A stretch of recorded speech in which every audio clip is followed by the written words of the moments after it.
Hello, Lee. We're going to take a look at your 5 characteristics posting here. So go ahead and call it up here on the screen.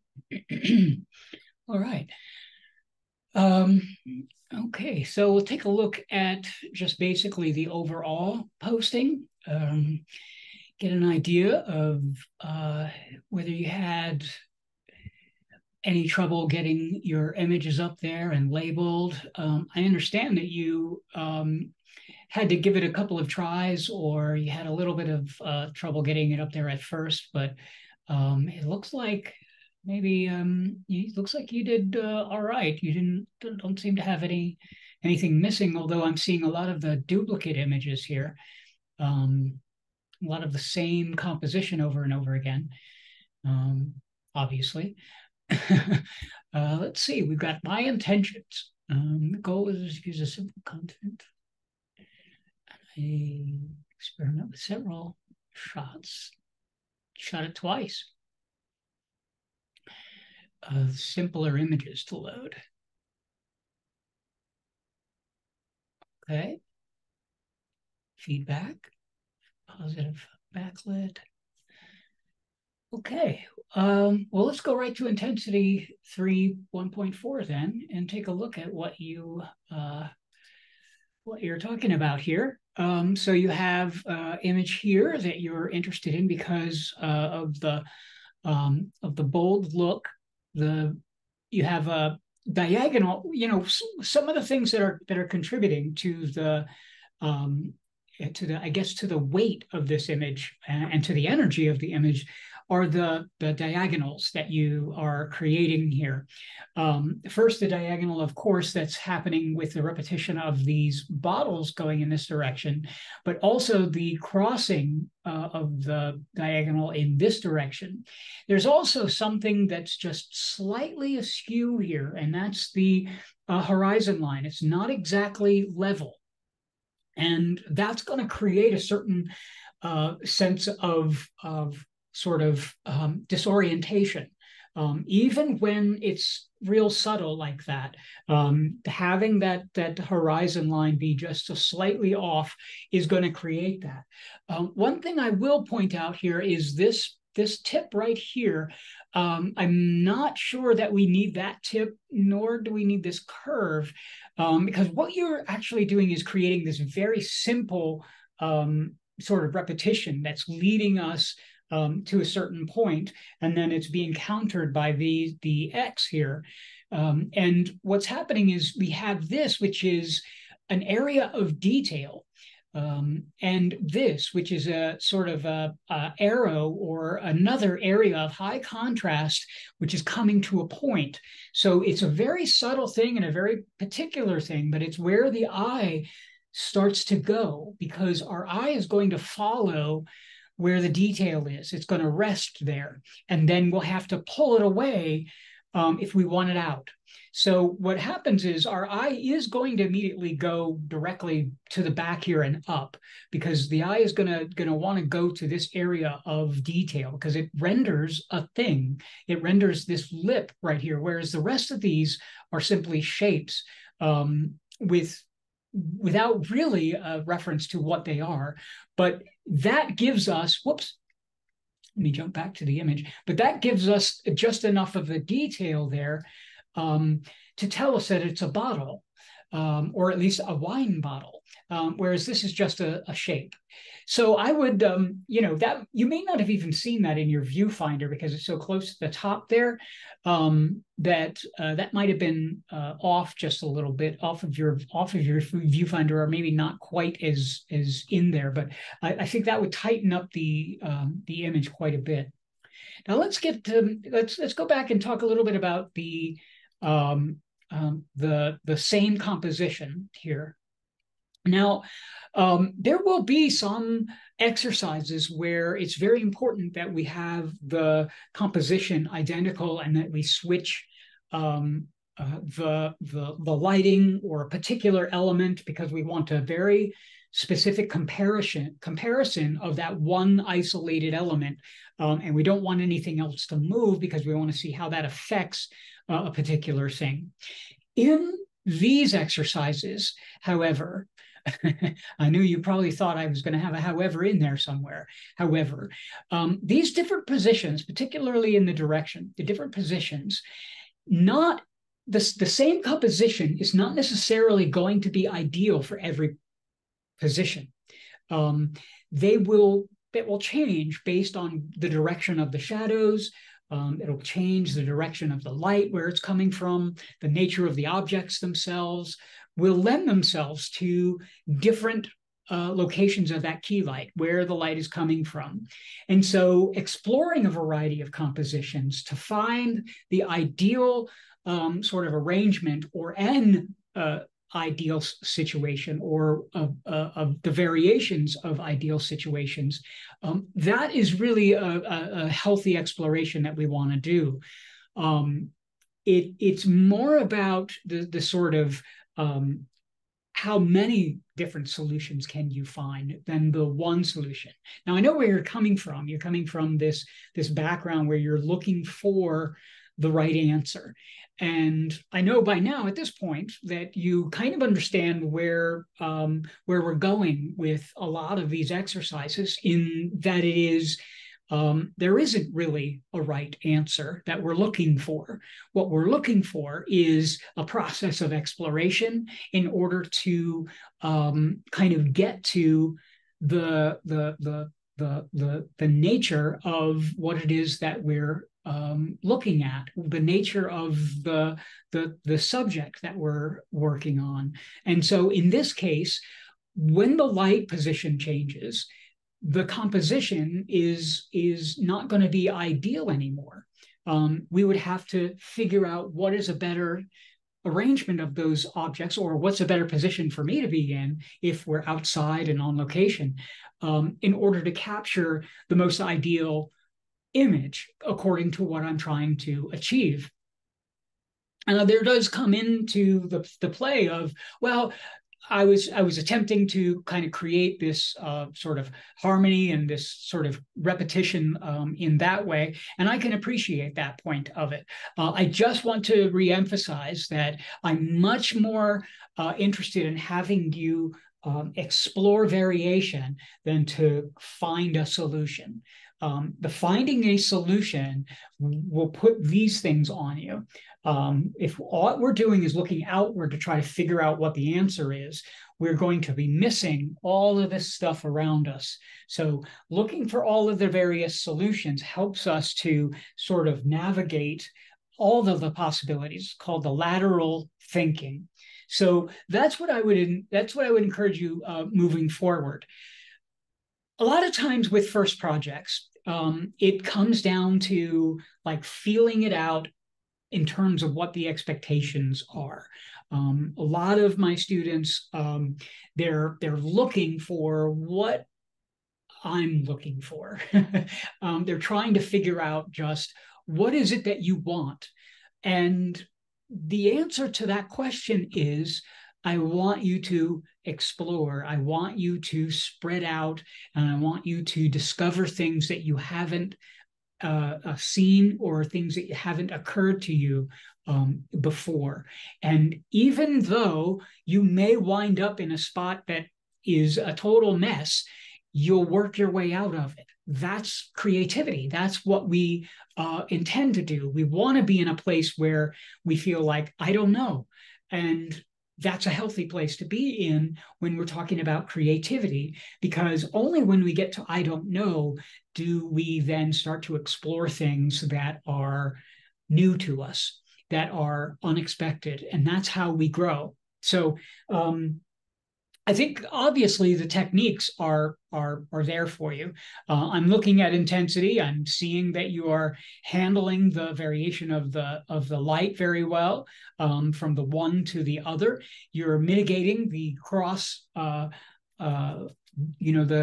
cross shadows there fairly easily, which is not a huge problem if you just know what you're looking for, or at least you know that you're trying to get rid of it.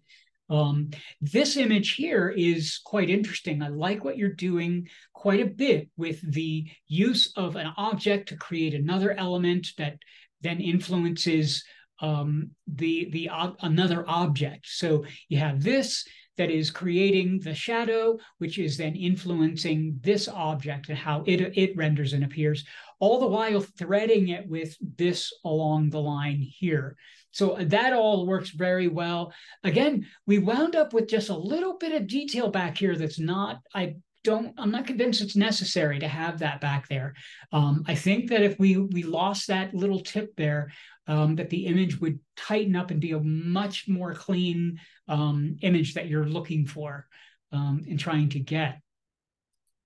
And then, of course, these are, all identical. And I could even say that perhaps this one could be just the same composition because of the real emphasis of the element is the variations of color and tone, and that the composition is a little bit less important to this particular component, although we still want to kind of explore all of that because you are getting, you are discovering a lot of these sort of beautiful variations. And I'm pretty sure you must have written them down. Let's see if you did have the solutions. Yes, cool. So you've written them: fluorescent, 400K, flash, tungsten, 400K. Good. Okay, so you got all of those, so you know exactly how to reproduce these, which is the point. Now, where would this come in handy, like on location? Let's say you're out in a, you're out on location and you're in a restaurant or something like that and making images for them, and there's a window and that's your key light because it's a bright window and it's coming into the room there. But there's also all of these other ambient lights that are acting as your fill light, and you got this sort of combination of daylight that is sort of neutral, a little bit cool, and then you got this warm other light coming in. How do you work that out? You're going to have this mixture. You're going to have a little bit of cool and a little bit of warm. Well, having gone through this element and worked out some of the solutions in terms of, well, if I've got a warm light and I've got a sort of a cool color setting, how is that going to look and how far can I push it, or what's the correction that I need to make so it doesn't look quite so blue, but at the same time I can calm down the orangeness of the tungsten light. So all of this is meant to sort of introduce where the tools are, introduce you to the lighting controls that we have in our studio, and then prepare you for when you have that happen to you in in a location or in some other instance. And then it's not the first time you've encountered it. It's always better to kind of work through things for the first time in a safe and nurturing environment where you can feel free to kind of explore and make mistakes and goofs and stuff like that. That's what we want you to do. And that's why I want you to just kind of let loose and explore, because this is the environment to do that.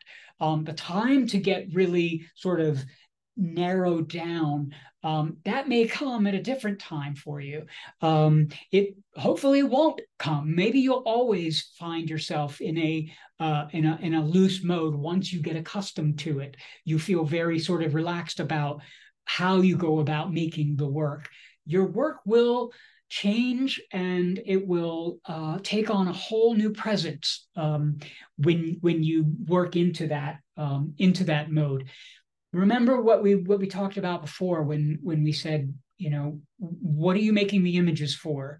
The images are an expression of what is important to you, and we want to be careful of attempting to influence or say what's important to me is that someone changes, is that someone else feels a thing, because that releases our agency. It takes the control basically away from us, because we have no control over how someone else is going to react or feel. And so if our intent is to make someone feel something, our intention is now given up to this other person. They have control over our intent, our success. And that's a real difficult place to be in, I think. So when we're making our images, it has to come from within us first and what's important to us. And what we're doing then is sharing what's important to us to others, and how others respond may be predictable and maybe not predictable, but they're going to respond in a way. And then you observe those things and hopefully learn from that. And that's kind of what we want to kind of get into. And this crosses over from the most creative things you're going to do, and even the more commercial applications that you do. This arrangement is really kind of cool. The way you've done the shadow work here on the top here, and creating this sort of interaction here, this kind of loop that's going on here. This is a really nice arrangement here, Lee. That's really good. Here, this is working now. See how low this is? Now we have a little bit of separation there, where this knob isn't quite up to the top there yet. And I think it's down low enough that it's not creating that tension. And the cork doesn't have so much detail in it that is creating that same effect. Lining this up, that's a different thing altogether, because we're in the middle of the page, and it's creating that two-dimensional illusion, that flattening space. You're really giving us a distorted two-dimensional flattened space. I will tell you that flattening would be exaggerated if this top was running off. If you put your hand over that, the composition will almost become completely two-dimensional if we lose the top of this. Because the space becomes completely, it becomes very difficult to see where the depth is. So that's a really interesting way to have solved that. And I think it's kind of cool how you then took that and tried to create variations of it. But I would really encourage you to take something, when you discover something like this and it's outstanding, then continue to modify it and explore and find your way out of it. I think there was it was Sally Mann, the photographer. Her name is Sally Mann, and you may or may not know who this photographer is. And she said something basically to the extent of this: the single greatest hurdle that a photographer faces, or an artist faces, is their last best work. Because when you do something that is amazing and outstanding, and you're thinking, wow, I can't believe I did that. I never imagined I'd be able to accomplish that. Then the next thing that you try to accomplish seems almost impossible after that, because it has to then surpass that. You have to continue to move forward. And so when you find an image that's really working well, that's almost like an alarm, like, oh man, I found myself into this spot where it's just like ringing. Now I need to keep working through that success.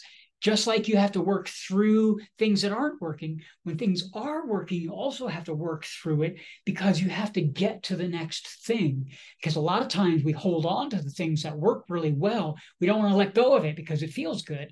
But we do. We have to work our way out of it so that we can get to the next amazing thing that we're going to do. And because sometimes that next amazing thing far exceeds that first one. That we think that first one is the best we're capable of, until we get to that other one and we think, that's where I was supposed to go. So you have to keep going. I'm sure you are, but it's hard to tell when we have the same images over and over again. And that's why I want you to consider having lots of different compositions when we do these postings coming up. Hardness, again, you're working back into the color. You can tell how these take on a softness, almost a flatness to them. They look flat in comparison to the harshness of the other ones. They aren't really flat. They just have a much more long tonal range to them, and there's a lot more information to work with. These are the kinds of images that are excellent candidates to then bring into Photoshop to then massage and work into very fine prints, because you have all the detail at your fingertips to be able to manipulate and to work on, as opposed to some images that might be very, very heavy in terms of their contrast right away, like the one you like so much. But there's not a whole lot we can, not very a whole lot that we can do with this one. There's not very anywhere we can really go with it. Other than this, not that we would need to, but there isn't other possibilities in terms of editing on something like this, as opposed to these kinds of images where you're getting into the softer light and the longer tonal ranges, lots of texture, lots of detail in the shadows and things like this. Well, that's kind of what I have for you. I think in terms of the techniques and those things, I don't think you're really struggling with those at all. You seem to be enjoying yourself in the studio. I think you're contributing quite a bit to the other students.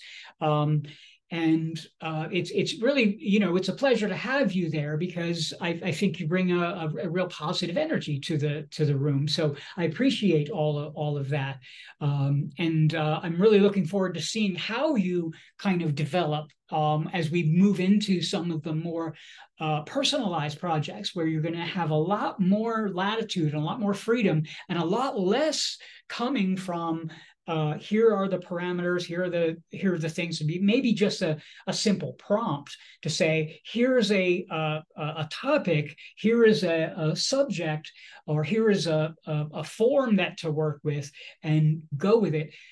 How that sort of affects the way that you work, and what you how you respond to something like that. I'm really interested to see how that works. So I look forward to seeing more of your images, and we will speak more in the studio. All right, bye now.